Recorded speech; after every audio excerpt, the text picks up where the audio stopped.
Silakan duduk kembali. Terima kasih.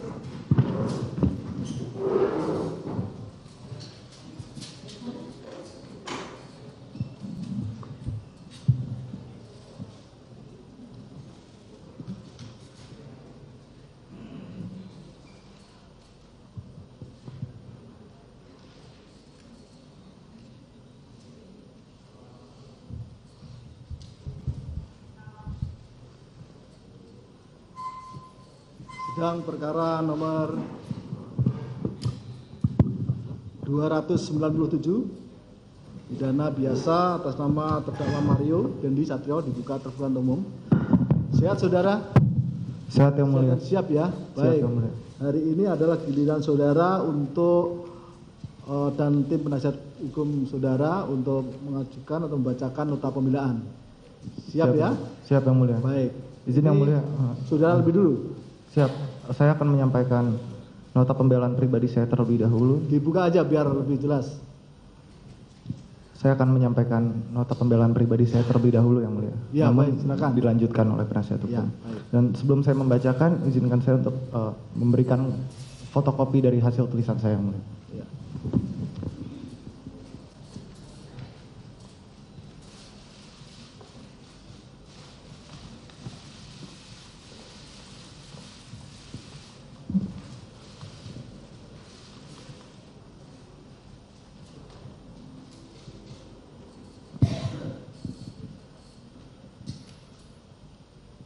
Izin membacakan yang mulia.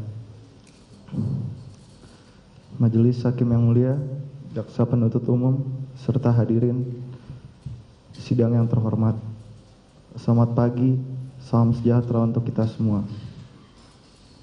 Puji dan syukur saya panjatkan kehadiran Tuhan Yang Maha Esa atas rahmat dan kasih-Nya, sehingga saya masih diberikan kekuatan dalam menjalani proses hukum yang saat ini sedang saya jalani.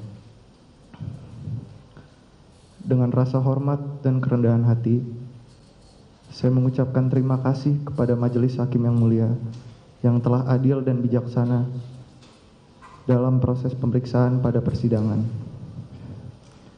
Saya mengucapkan terima kasih kepada jaksa penuntut umum yang telah memeriksa dan menggali fakta-fakta dengan penuh ketelitian dalam perkara ini.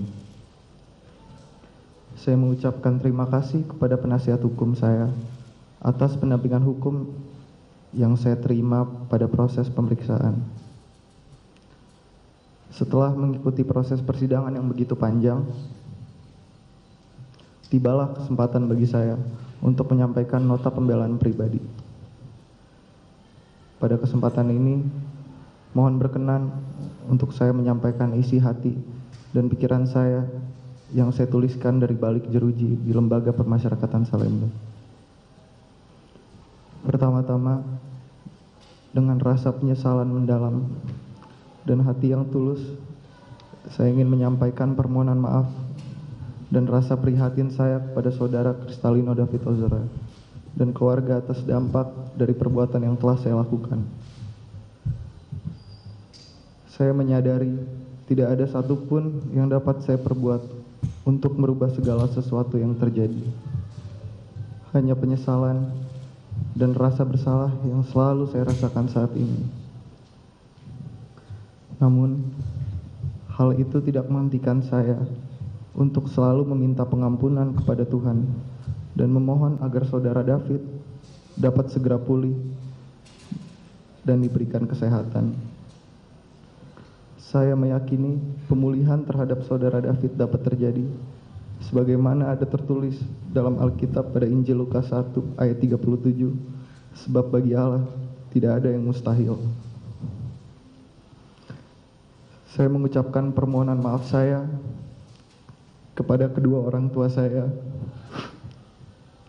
khususnya kepada ayah saya yang oleh karena tindakan saya berdampak kepada hal-hal yang justru menyulitkan ayah saya. Terlebih kepada ibu saya yang secara nyata mendapatkan dampak kepahitan dari perbuatan saya.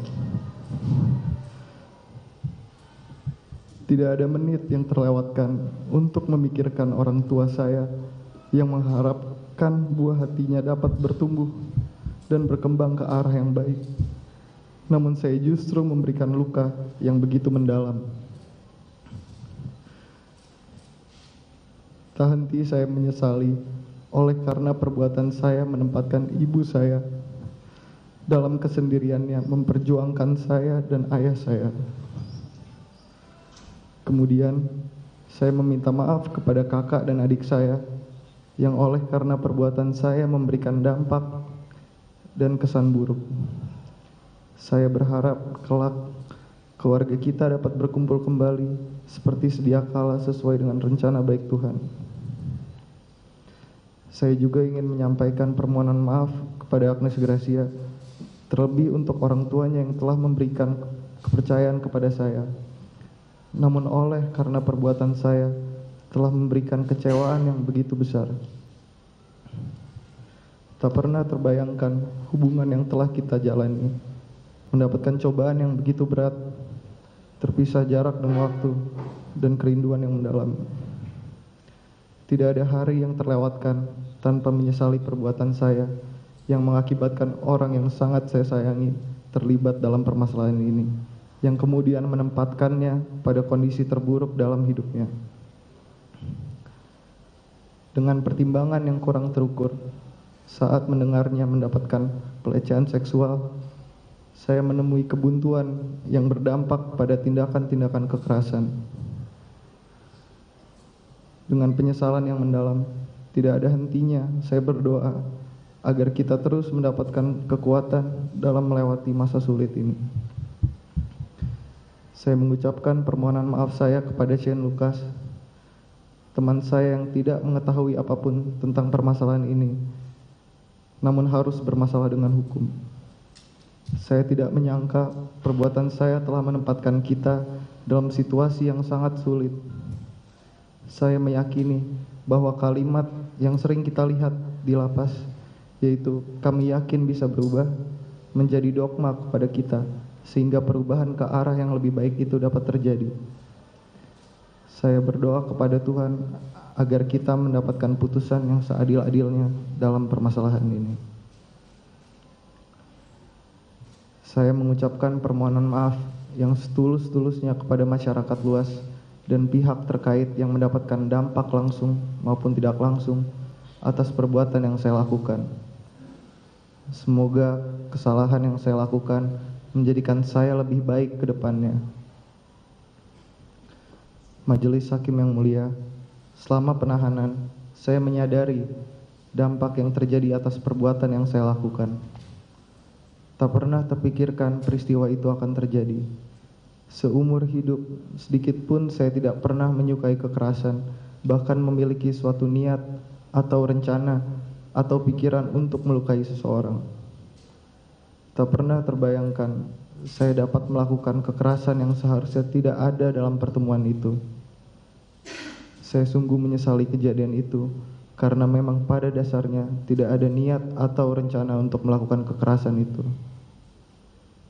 Saya menyadari bahwa kurangnya pengendalian emosi dan amarah saya yang secara spontan meluap begitu cepat menimbulkan kejadian tanpa sedikit pun pertimbangan. Saat kejadian itu, saya mengakui emosi saya telah mendahului akal sehat saya. Saya memohon kebijaksanaan Majelis Hakim yang mulia untuk tidak tergiring dengan opini negatif dari publik dalam memeriksa dan mengadili perkara ini, sehingga tercipta keadilan berdasarkan kepantasan dan kelayakan. Majelis Hakim yang mulia, pada kesempatan ini saya juga ingin menyampaikan rasa kecewa atas tuntutan jaksa penuntut umum yang menuntut dengan pidana maksimal tanpa sedikit pun mempertimbangkan alasan-alasan yang meringankan. Seumur hidup saya belum pernah sekalipun bermasalah dengan hukum. Dengan usia saya yang masih 19 tahun, saya mengakui bahwa saya kurang bijak dalam mempertimbangkan resiko jangka panjang, di mana seharusnya emosi dan amarah menjadi suatu cobaan dan tantangan untuk dikalahkan. Pada usia muda ini, saya meyakini bahwa saya masih dapat memperbaiki diri menjadi jauh lebih baik dengan meninggalkan cara-cara hidup yang salah dan berubah menjadi pribadi yang baru untuk menyongsong masa depan yang lebih baik. Majelis Hakim yang mulia, saya mempunyai pendapat bahwa hukuman yang dijatuhkan pada seseorang yang melakukan tindak pidana bertujuan untuk membina agar orang itu dapat sepenuhnya menyadari kesalahannya, bertobat, dan berubah menjadi pribadi yang lebih baik, bukan untuk membinasakan atau menghancurkan seluruh hidupnya. Dengan penuh harapan, saya meyakini dengan usia saat ini saya masih dapat merubah sikap dan menggapai masa depan yang lebih baik untuk hidup saya kelak nanti. Selanjutnya, saya mengucapkan terima kasih kepada Lembaga Permasyarakatan Salemba yang telah memberikan pembinaan dengan baik kepada saya, sehingga mendorong saya untuk melakukan pertobatan. Dalam penjara ini, saya menyadari bahwa banyak keluarga yang saya cintai mendapatkan penghukuman atas perbuatan yang saya lakukan. Penghukuman tersebut telah datang sejak awal, secara langsung maupun tidak langsung dari kalangan manapun. Hati saya sangat tersayat ketika mendengarkan adanya berita yang kebenarannya tidak dapat dipertanggungjawabkan, dengan menyebut bahwa saya telah melakukan pelanggaran hukum yang banyak dan dapat menghalalkan segala cara untuk mencapai suatu tujuan, dan menyatakan saya mempunyai kekebalan hukum. Lebih lagi, tuduhan-tuduhan serius yang bersifat negatif lainnya ditujukan kepada keluarga saya, sehingga menimbulkan rasa kebencian yang meluas terhadap saya dan keluarga. Saya berharap Majelis Hakim yang mulia dapat mempertimbangkan penghukuman-penghukuman yang telah saya terima maupun keluarga. Pada kesempatan ini, saya juga ingin menyampaikan bahwa saya sangat terkejut ketika mendengar jumlah restitusi yang disampaikan jaksa penuntut umum.